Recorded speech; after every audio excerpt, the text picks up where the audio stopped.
Olá, gente, tudo bem? Meu nome é Nelson, para quem não me conhece. Trabalho na área de famílias da Igreja Batista Emanuel Boa Viagem como pastor. E, portanto, eu desejo que esteja tudo bem com você e com a sua família, seu porto seguro nesse momento de dificuldades que todos nós estamos passando. Quero conversar com você hoje sobre uma passagem que se encontra baseada no Evangelho de João, capítulo 1, no versículo 12, onde a palavra nos diz: mas a todos os que o receberam, a saber, aqueles que creem no seu nome, deu-lhes o poder de serem feitos filhos de Deus. Em maio nós estamos pregando sobre a necessidade que temos de testemunhar da salvação que há em Jesus Cristo para toda a nossa família e clamar a Deus pela salvação de toda a nossa família. E esse texto nos revela, a propósito disso, algumas verdades básicas que nesse momento eu queria chamar a atenção de todos vocês. Em primeiro lugar, ele nos diz que existem pessoas que são filhos de Deus e outros que não são.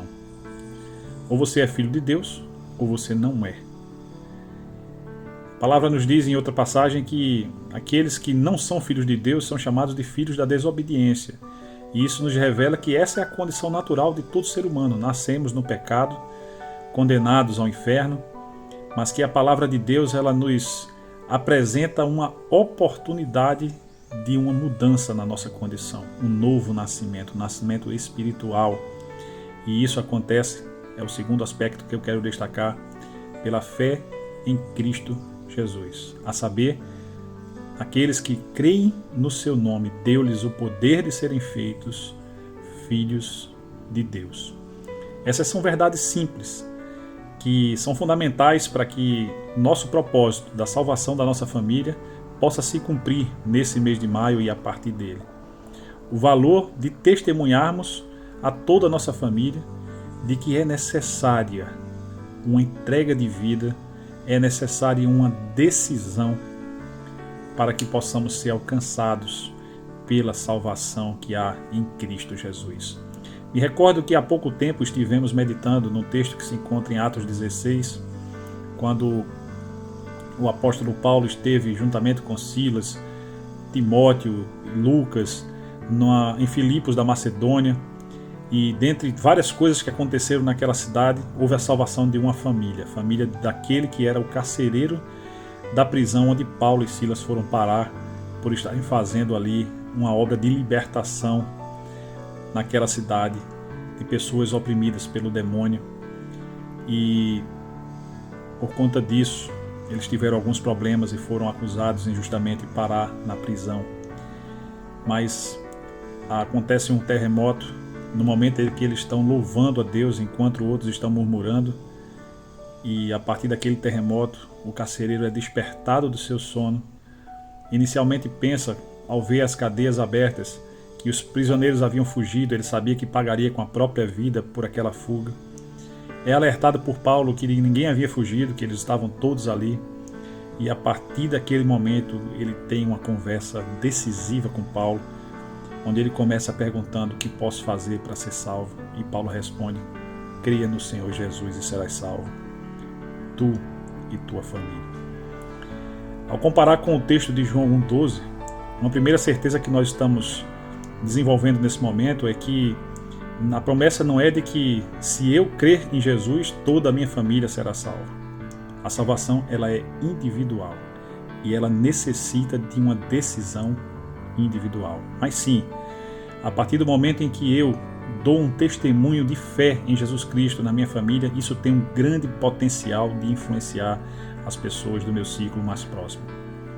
As pessoas podem ver o meu testemunho e elas, enxergando a diferença que Cristo faz na minha vida, elas vão querer saber qual é a razão da transformação que nós não somos capazes de fazer por nós mesmos, de onde vem isso, qual é o valor disso, qual é a importância, o que significa ser salvo, de que nós estamos sendo salvos.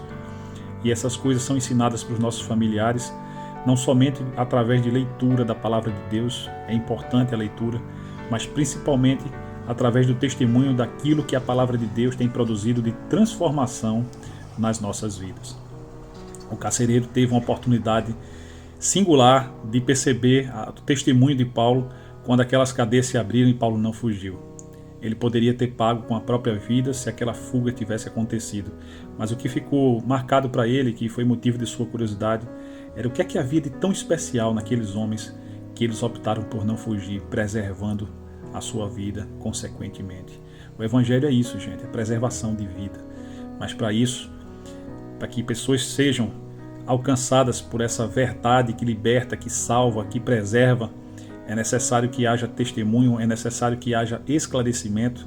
Paulo passou um bom tempo ali conversando com o carcereiro, com a família dele, e os mostrando o caminho da salvação, quando o texto nos diz que o carcereiro resolveu ser batizado e aqueles da sua família que ouviram sobre o Evangelho também resolveram ser batizados, e naquela mesma noite aquela família foi salva. E aí eles passaram a cuidar de Paulo, eles passaram a receber Paulo, que antes estava preso, agora estava sendo tratado na casa do carcereiro, ainda sob custódia, mas tendo um tratamento VIP, né? Uma situação completamente diferente daquela que ele tinha antes. E tudo começou com Paulo se dispondo a fazer a obra de Deus naquela cidade, pagando o preço que Deus o colocou para pagar, testemunhando da fé em Jesus Cristo por meio de atitudes, ensinando a palavra de Deus àqueles que estavam sedentos. E essa obra, que não é nossa, é do Espírito Santo de Deus, ela acontece naquela família que foi salva a partir daqueles acontecimentos, aquele testemunho de fé maravilhoso. Em maio, nós queremos estimular você a testemunhar a fé que você tem em Jesus Cristo. Nós queremos estimular que você esteja falando do Evangelho, vivendo o Evangelho, e que as pessoas possam ver a luz de Jesus brilhando na sua vida e vendo as suas boas obras, glorifiquem ao Pai e façam aquela pergunta que o carcereiro fez: que devo fazer para ser salvo? Que você esteja pronto para responder com atitudes, com ensinamento, com discernimento da palavra de Deus, com muito amor e sem em momento algum duvidar de que é necessário testemunhar de Jesus Cristo e da transformação que Ele faz, porque as pessoas estão sedentas disso e muitas vezes o que elas precisam é de um empurrãozinho, é de algo que venha a tirá-las da sua zona de conforto. Isso aconteceu com o carcereiro, com a sua família. Eu espero que aconteça também com todas as nossas famílias.